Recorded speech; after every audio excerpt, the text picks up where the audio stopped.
अरुण एक डॉक्टर है। कई दिन पहले की बात है, जब अरुण ड्यूटी पर था तो एक खुदकुशी का इमरजेंसी केस आया। खुदकुशी करने वाली एक लड़की थी जिसका नाम रागिनी था और अरुण ने अपने 8 साल के कैरियर की जिंदगी में पहली बार इतनी खूबसूरत लड़की देखा था। रागिनी बेहोशी की हालत में थी। उसको अस्पताल पहुंचाने वाले उसके माँ बाप थे। माँ बाप भी बेहतरीन पर्सनालिटी के थे, लेकिन उस वक्त उनकी बेटी की हरकतों ने उन्हें दुखी कर दिया था। पता नहीं क्यों अरुण को उस लड़की पर प्यार और उसके माँ बाप की बेबसी देखकर बहुत तरस आ रहा था। लड़की को ऑपरेशन थिएटर लाया गया। ऑपरेशन के बाद उसे वार्ड में शिफ्ट कर दिया गया और उसके माँ बाप को बता दिया गया था कि अब उनकी बेटी खतरे से बाहर है। लड़की की हालत का पता चलते ही लड़की के पिता बाहर बैठे गरीबों में कुछ बांटने चला गया और लड़की की मां को अरुण ने अपने ऑफिस में बुलाया। लड़की की मां ने जो कहानी सुनाई वह कुछ यूं थी। मेरी बेटी का नाम रागिनी है और रागिनी इंजीनियरिंग कर रही है। सभी माँ बाप की तरह रागिनी के माँ बाप की भी ख्वाहिश थी कि वह अपने घर की हो जाए। इसीलिए उन्होंने रागिनी से उसकी पसंद के बारे में पूछा तो रागिनी ने और लड़कियों की तरह ये फैसला भी अपने माँ बाप को दे दिया। उसके माँ बाप ने रागिनी के रिश्ते की बात चलाई तो रागिनी को देखने एक फैमिली आई। नाश्ते और बातचीत करने के बाद किसी ने रागिनी से चलकर दिखाने को फरमाइश की तो किसी ने बोलने और किसी ने रागिनी के हाथ की चाय पीने की फरमाइश की। उसके बाद वह इजाज़त लेकर चली गई, लेकिन लड़के वालों ने कुछ दिन बाद बिना कोई बात बताए ही रिश्ते से इनकार कर दिया।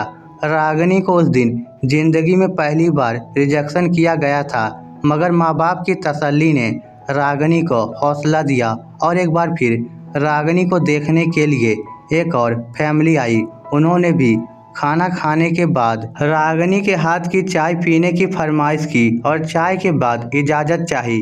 3 दिन इंतजार में रखने के बाद यह कहकर इनकार कर दिया कि लड़की को मेहमानों की सेवा करनी नहीं आती, क्योंकि उसने लड़की की मां को टेबल से उठाकर हाथ में चाय पेश नहीं की, बल्कि आम मेहमानों की तरह टेबल पर रख दी।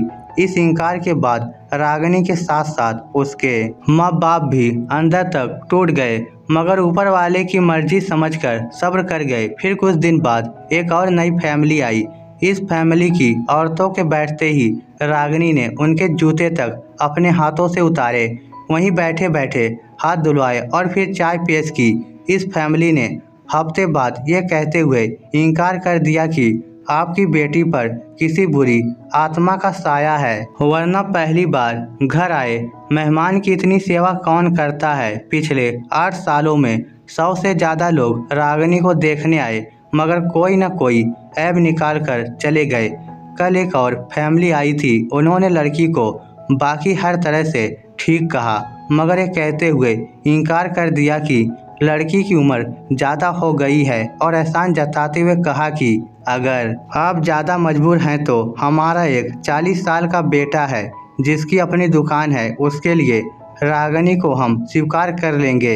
इतना कहते ही रागिनी की माँ सिसकियाँ लेकर रोने लगी और कहा, आप भी तो एक माँ ही हैं। सोचे माँ जितने भी मजबूर हो गैरों के सामने कैसे कह सकती है, और मेरी बेटी कल सारा दिन मेरे सीने से लगकर रोती रही है, कह रही है लोगों के काबिल होते होते मेरी उम्र ज़्यादा हो गई माँ, और ना जाने कब उसने दुनिया को छोड़ने का फैसला कर लिया, क्योंकि वह कहती थी मेरा मनहूस साया मेरी छोटी बहन को भी माँ बाप की दहलीज पर बूढ़ा कर देगा। अरुण ने रागिनी की माँ को पानी पिलाया। इतने में उसका बाप और पीछे वार्ड पर दाखिल हुआ और आकर बताया कि रागिनी होश में आ गई है।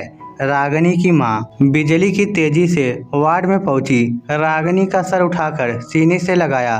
रागिनी का पिता और अरुण एक साथ कमरे में दाखिल हुए।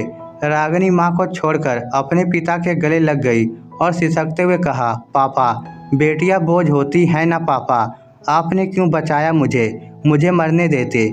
मेरा मनहूस साया इस घर से निकलेगा तो गुड़िया की शादी होगी, नहीं तो वह भी आपकी दहलीज पर पड़ी पड़ी बूढ़ी हो जाएगी। रागिनी का बाप चुपचाप आंसू बहा रहा था। जब अरुण ने हालात को आउट ऑफ कंट्रोल होते देखा तो रागिनी को तसल्ली दी और एक इंजेक्शन दे दिया। फिर रागिनी के माँ बाप को लेकर ऑफिस में आ गया और उनकी बेटियों को अपने दोनों भाइयों के लिए मांग लिया। रागिनी के माँ बाप की आंखें अचानक आंसू बरसने लगी। इस बार आंसू खुशी के थे। अरुण के दोनों भाई डॉक्टर हैं। अरुण ने उनको अपना फैसला सुना दिया है और वह स्वीकार भी कर चुके हैं। दोस्तों, मैं आप लोगों से रिक्वेस्ट करता हूँ, आप शादी लड़की से कर रहे होते हैं, किसी परी से नहीं।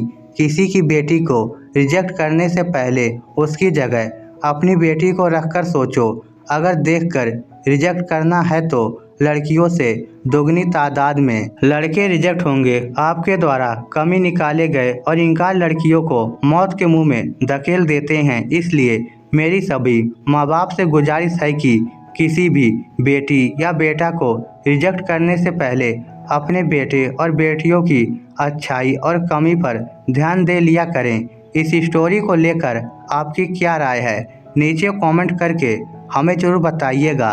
धन्यवाद।